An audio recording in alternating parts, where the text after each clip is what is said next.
अपने बीच भारतीय जनता पार्टी के माननीय राष्ट्रीय प्रवक्ता प्रखर वक्ता डॉक्टर सुधांशु त्रिवेदी जी आपको संबोधित करेंगे। मेरा विनम्र निवेदन है माननीय सुधांशु जी से कि आपको संबोधित करें।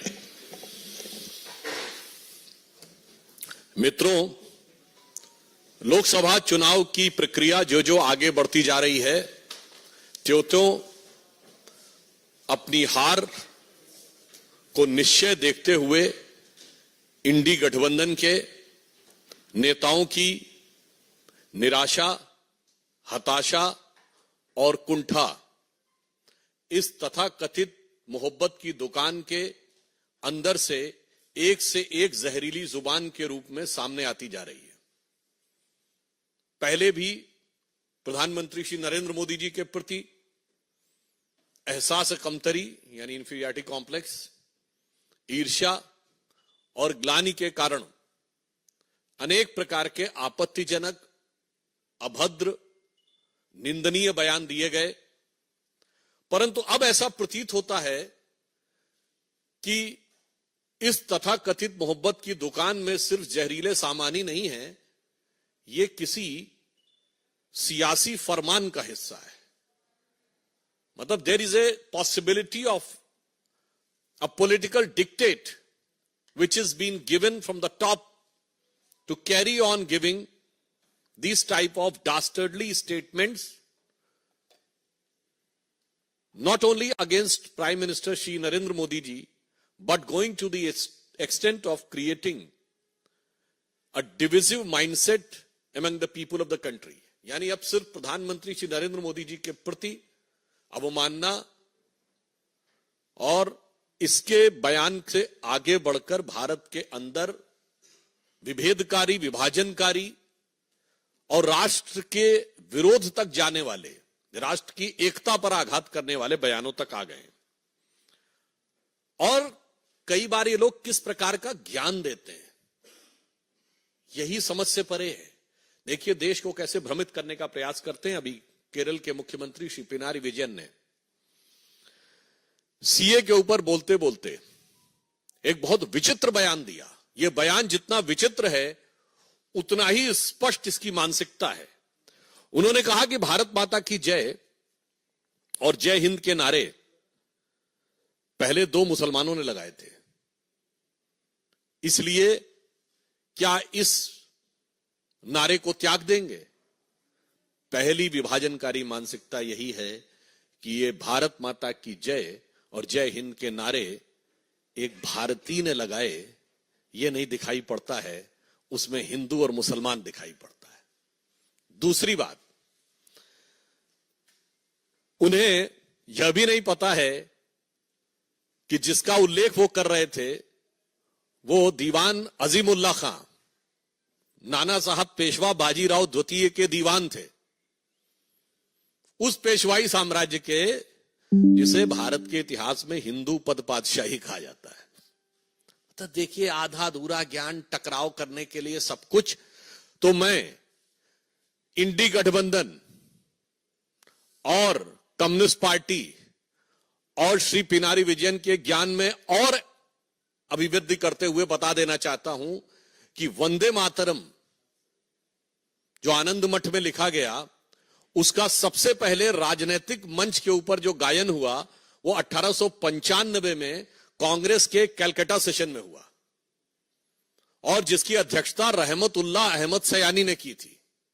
यही तो मैं कहना चाहता हूं, ये सब भारत की एकता के प्रतीक थे, मगर सियासत के मकड़ जाल में इन लोगों ने इन चीजों को इस रूप में प्रस्तुत कर दिया कि भारत की एकता के प्रतीक उद्घोषों को सांप्रदायिकता का प्रतीक बनाने का प्रयास किया। और जो चाल 100 साल पहले थी वो आज 100 साल बाद भी वही फितरत है। कृपया भारत की एकता और भारत के गौरव के उद्घोषों के ऊपर विभाजनकारी राजनीति से परहेज करना चाहिए। और पुनः मैं कह रहा हूं, इंडी गठबंधन इस बात का जवाब दे पूरी बात की आई कहां से।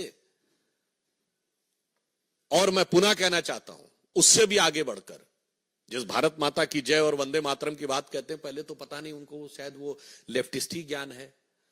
अरे भाई, ऋग्वेद के पृथ्वी सूक्त में लिखा हुआ माता भूमि पुत्रो अहम पृथिव्या, ये धरती हमारी माता है, ये देश हमारी माता है और हम इसके पुत्र हैं। गीता भी माता है, गंगा भी माता है, गौ भी माता है, भारत भी माता है, धरती भी माता है, मगर कम्युनिस्टों को उसमें कुछ और नजर आता है। तो इसलिए अब यह सवाल स्वाभाविक रूप से बन जाता है कि इंडी गठबंधन के नेतृत्व के लोग इस बात का जवाब दें। अब आप आइए दूसरे राज्य पे। तमिलनाडु के मुख्यमंत्री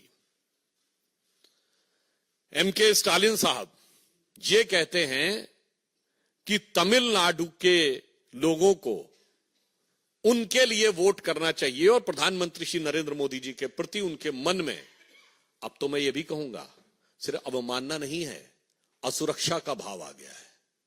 I want to make it very clear that now the statement of Sri M.K. Stalin, who is trying to portray that Sri Narendra Modi ji is not working to the interest of Tamil Nadu people, is derived not only from the motive of having disrespect towards Prime Minister, but rather than it signifies a sense of insecurity in him.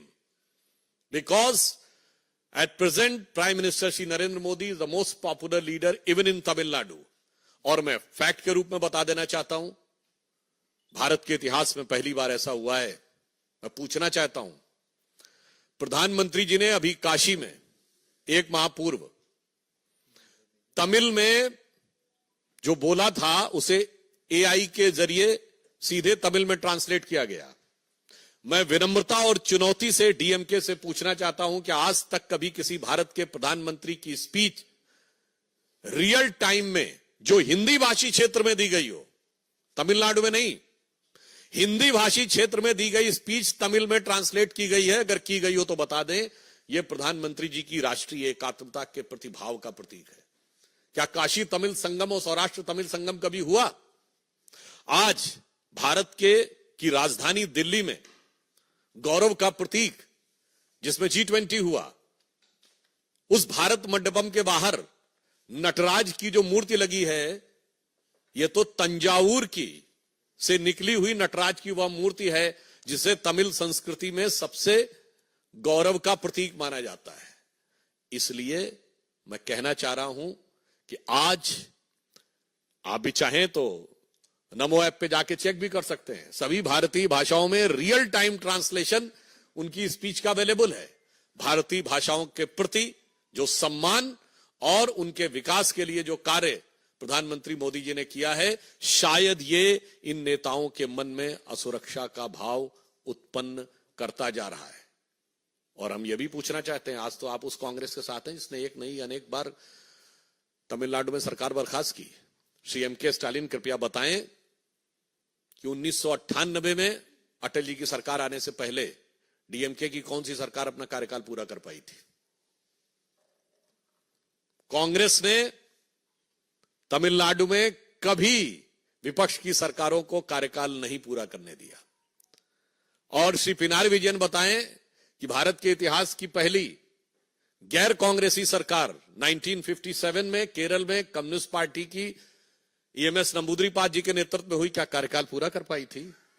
इसलिए जिनका अतीत इतना खतरनाक है वो आज के यथार्थ से डर रहे हैं। Those who are having this type of dark past, now they are fearful of the present day ground realities, which is having a very huge support from the grassroots level in favor of Shri Narendra Modi. तीसरा, कर्नाटक से। अब बताइए, कर्नाटक के कांग्रेस सरकार के संस्कृति मंत्री श्री शिवराज तंगडाडी ने बयान दिया है कि जो छात्र मोदी मोदी के नारे लगाए उनके ऊपर थप्पड़ मारने चाहिए। मैं पूरे देश के जो भी इंटेलेक्चुअल एस्टेब्लिशमेंट के लोग हैं, अपार्ट फ्रॉम इंडी गठबंधन, पूछना चाहता हूं, क्या इस देश में लोकतंत्र को समाप्त करने का अरण्य रोदन करने वाले, की रुदाली करने वाले लोगों से पूछना चाहता हूं, राजनीतिक नारे लगाने के ऊपर आप थप्पड़ मारने की बात करेंगे और वो भी प्रधानमंत्री जी के नाम के ऊपर, और आप कहेंगे कि यह लोकतंत्र है? और फिर वहां तो कांग्रेस की सरकार है। मैं पूछना चाहता हूं कांग्रेस पार्टी से, सोनिया जी से, राहुल जी से और कांग्रेस के अध्यक्ष खड़गे जी जो वहीं से हैं, ये वही कांग्रेस पार्टी है जो गांधी जी के विचारों का अपने को प्रतीक बोलती थी।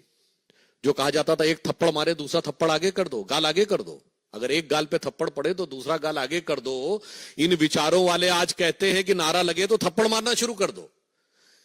ये अवश्यंभावी हार की हताशा में हिंसा तक उतर आने की एक खतरनाक प्रवृत्ति का प्रतीक है। यह कांग्रेस उन्हीं गांधी जी की प्रतीक है जिन्होंने तो नोआखली में जाके इसलिए अनशन किया था कि अगर हिंदू समाज के लोग मारे भी जा रहे हैं, हिंसा भी कर रहे हैं, हत्याएं भी हो रही हैं, तो भी प्रतिक्रिया मत करो, शांति से बैठे रहो और आज कहते थप्पड़ मारना शुरू कर दो। इसलिए यह दर्शाता है कि ये राहुल गांधी की कांग्रेस का गांधी की कांग्रेस से कोई मतलब नहीं है। केरल का बयान इंडी गठबंधन के सीएम, तमिलनाडु का बयान इंडी गठबंधन के सीएम और कर्नाटक जहां प्रत्यक्ष कांग्रेस की सरकार है, कम से कम कांग्रेस को आज स्पष्ट रूप से यह बताना चाहिए कि इस प्रकार के विभाजनकारी, इस प्रकार के विभेदकारी और इस प्रकार के हिंसात्मक, these type of divisive and violence provoking statements are having any relevance in the democracy or not। और मैं इसलिए यह कहना चाहता हूं कि इस चुनाव में जहां एक तरफ भारतीय जनता पार्टी और एनडीए प्रधानमंत्री श्री नरेंद्र मोदी जी के जांचे परखे और खरे नेतृत्व में प्रखरता के साथ जन जन का समर्थन लेते हुए 400 पार के लक्ष्य की तरफ आगे बढ़ रहा है, वहीं अंतर विरोधों से, कुंठा और अवसाद से ग्रस्त होकर अनेक प्रकार के नकारात्मक बयानों को देते हुए यह तथाकथित इंडी गठबंधन सिर्फ पराजय नहीं, मैं कहूंगा आत्मघात की तरफ आगे बढ़ रहा है। इसलिए मैं अंत में सिर्फ यह कहना चाहता हूं कि हम एक भारत श्रेष्ठ भारत पर विश्वास करते हैं। सारा भारत आज एक नए स्वरूप में आगे बढ़ रहा है। आज से तो हिमाचल मोदी जी के नेतृत्व में भारत एक नई करवट लेता हुआ दिख रहा है और भारत की युवा पीढ़ी बहुत स्पष्ट रूप से देख रही है कि उसकी आकांक्षाएं इस नई राजनीति के साथ हैं। ये पुराने जमाने की घिसी पिटी राजनीति, वर्ग, जाति, क्षेत्र में विभाजन करके व्यक्तिगत स्वार्थ और अहंकार को साथ में रखकर चलने की राजनीति अब पूरी तरीके से आउट ऑफ डेट यानी कालबाह्य हो रही है, वो उसके साथ खड़े हैं। तो मैं देश की जनता से सिर्फ यह आह्वान करना चाहता हूं कि इन चुनावों में ऐसी प्रतिगामी शक्तियों यानी ऐसी रिग्रेसिव फोर्सेस को बिफिटिंग रिप्लाई दें, समुचित प्रत्युत्तर दें और मोदी जी के पक्ष में इस रूप में खड़े हों कि अरुण गगन पर महाप्रगति का अब ये मंगल गान उठा, करवट बदला अंगड़ाई ली सोया हिंदुस्तान उठा। धन्यवाद।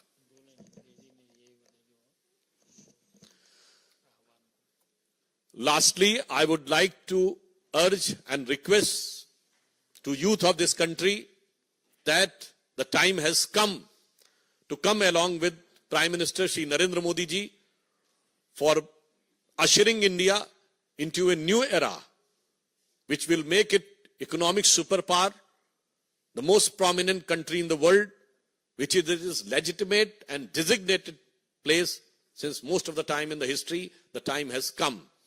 Rather than these type of outdated, regressive politics of the past generation, which was based upon division on the base of linguistic, division on the base of region, division on the base of caste, and trying to portray these things, and the real thing is to control all the wealth and power in favor of their family. This is to be discarded, and in new era, a new politics under Shri Narendra Modi ji is to be supported.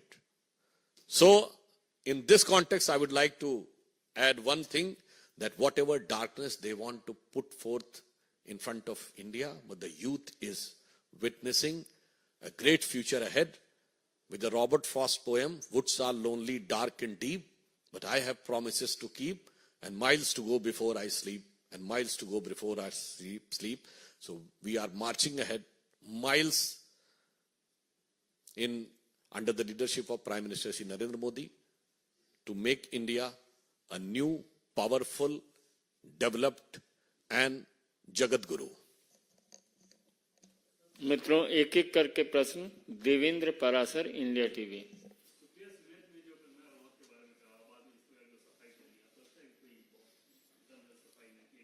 एक बात में तो बहुत दम है। उन्होंने कहा कि हमारे अकाउंट जो थे वो दूसरे कई लोग डील कर रहे थे। पहले उनकी गठबंधन की एक नेता है जिनके प्रश्न वाले अकाउंट विदेश से डील हो रहे थे। अब कांग्रेस की, आप ये समझिए, जो सोशल मीडिया की चेयरपर्सन है वो कह रही है उनके अकाउंट कई लोग डील करते हैं। वे बहुत साफ है कि कांग्रेस की जो बातें हैं, इनके अकाउंट्स कहां से डील होते हैं, ये देश को समझना चाहिए। कौन कौन सी शक्तियां डिजिग्नेटेड डिजाइन मैसेजेस भेज देती हैं जो सीधे एज इट इज कर दिए जाते हैं, ये अपने आप में इस बात को प्रमाणित करता है कि कांग्रेस और इंडी गठबंधन किसी अज्ञात शक्तियों के हाथ में खेल रहा है। एक मिनट सर। हिमांशु, आज तक। सर, आपकी पार्टी के एमपी हैं दिलीप घोष, उन्होंने आज एक बयान दिया है। बंगाल की मुख्यमंत्री गोवा में जाकर कहती है मैं गोवा की बेटी हूँ, त्रिपुरा में कहती है मैं त्रिपुरा की बेटी हूँ, और ये बताएं कि वो उनके पिता कौन है, ऐसे किसी की बेटी ना बन जाए। देखिए, इस बयान के संदर्भ में मुझे जानकारी नहीं है, मगर मैं इतना जरूर कहना चाहता हूं कि हम सब भारतीय जनता पार्टी के कार्यकर्ता और यह मानते हैं कि हर भारतवासी भारत मां का ही बेटा और बेटी है, और हम सब उस भाव में विश्वास रखते हैं, तेरा वैभव अमर रहे मां, हम दिन चार रहे न रहे। आनंद पांडे, टीवी 9।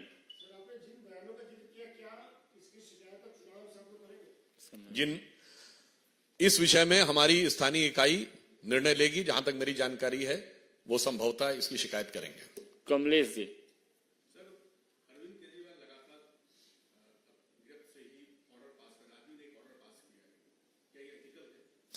देखिए, ये नई राजनीति का नया किरदार है कि कट्टर ईमानदार कारागार से आदेश पारित कर रहे हैं। तो मुझे लगता है इसमें क्या इथिकल है, इससे ज्यादा गंभीर इसमें पॉलिटिकल इशू है। ये देश की जनता के सामने एक बात बहुत साफ करता है कि जो लोग आके दावा करते हैं ना कि हम आएंगे और नई राजनीति लाएंगे, नया सवेरा लाएंगे, उनकी असलियत क्या होती है वो दिख गया। तो जो कुछ केजरीवाल जी कर रहे हैं, इसका जो तकनीकी पक्ष है, जो लीगल पक्ष है, उस पे तकनीकी और लीगल एजेंसीज काम कर रही हैं, पर ये एक संदेश देता है पूरे देश को कि अब प्रयोग धर्मी राजनीति का प्रयोग करने का अवसर भारत की जनता के पास नहीं है। भारत जिस निर्णायक दौर में है उसमें तपे तपाए आजमाए मोदी जी के नेतृत्व में आगे बढ़ने का समय है। किसी नई, if anybody wants to indulge in the experimental politics, it can be very detrimental for the moral fabric of the country and of the society. Aishwarya Paliwal. Ravikant Rai. Sir, Samajwadi Party के नेता हैं एसटी हसन, उन्होंने कहा है कि हमें परवरदिगार पे पूरा भरोसा है, इंशाअल्लाह इस बार जालिम का खात्मा होगा। नाम किसी का नहीं लिया, लेकिन इंडिकेशन आप जो उन्होंने कहा है, तो मैं भी ये कहना चाहता हूं, अब उन्होंने परवरदिगार का नाम लिया तो मैं उसी पे उनको जवाब दे देना चाहता हूं कि साहब वो मोदी विरोध की नफरत में इस कदर एहसास कमतरी से वाबस्ता है कि उन्हें समझ में नहीं आ रहा कि हकीकत क्या है। तो जिसे कहते हैं, और इतनी दरार उनके दरो दीवार पे है कि परवरदिगार भी उसे बचा पाएंगे नहीं, मैं नहीं कह सकता। तो मैं उनके लिए कहना चाहता हूं कि इस गठबंधन में नहीं दिखती किसी को कोई दरार, क्योंकि हर दीवार पे चिपके हैं मोदी विरोध के इश्तेहार, और इस सिरे से उस सिरे तक सब शरीके जुर्म हैं। कोई तो जमानत पर रिहा है, कोई है फरार। इसलिए अब उनके लोग ही उनसे आजिज होकर, और देश की जनता कह रही है कि उनके लोग यानी मैं केटी हसन और समाजवादी पार्टी के लोगों के लिए कहना चाहता हूं कि ये रश्क जन्नत अब मुझे रास आती नहीं, मैं तो जहन्नुम में ही खुश था, ऐ मेरे परवरदिगार। Mohit Bhatt, Times Now. Yesterday, when this controversy broke out, both HS Ahir, Congress leader Supriya Shinde, on the same day tweeted a derogatory statement about Kamna. Again, they both said that somebody else accessed it, but two leaders making same statement on same day, sir. Do you think it's part of a larger plan? How do you think? That's why I have used the word that consistently these type of negative, dastardly statements are coming not by just by default, it is coming by design. इसीलिए मैंने कहा कि नफरत की दुकान के ये जहरीले सामान किसी सियासी फरमान के आधार पर आ रहे हैं. There is a political dictate which has been designed to create a negative atmosphere because उनको पता है कि पॉजिटिव पर तो वो कोई बात करने की स्थिति में नहीं. प्रज्ञा साक्षी। सर, अधीर रंजन चौधरी जी का बयान आया है, उन्होंने कहा है कि वरुण गांधी को बीजेपी ने टिकट इसलिए नहीं दिया क्योंकि वो गांधी फैमिली से हैं, उनको हमारे साथ आना चाहिए, हम उनको चुनाव लड़ेंगे। कांग्रेस के नेता प्रतिपक्ष हैं, वो राहुल गांधी जी के बयान के बारे में तो बता नहीं सकते हैं कि अभी तक राहुल गांधी का टिकट अमेठी से क्यों नहीं घोषित हुआ है, और वो अगर हमारे बारे में बोल रहे हैं तो मुझे लगता है कि उनको अपने बारे में सोचना चाहिए. और फिर अगर वो ये कह रहे हैं तो इसका मतलब वो मान रहे हैं कि भारतीय जनता पार्टी का कोई युवा नेता जो मोदी जी की सेना का है वो बड़ा नेता तो है. मतलब अब उनके बड़े नेता कितने बड़े हैं और कितने छोटे हैं उनके बयान से साबित हो जाता है. बहुत बहुत धन्यवाद।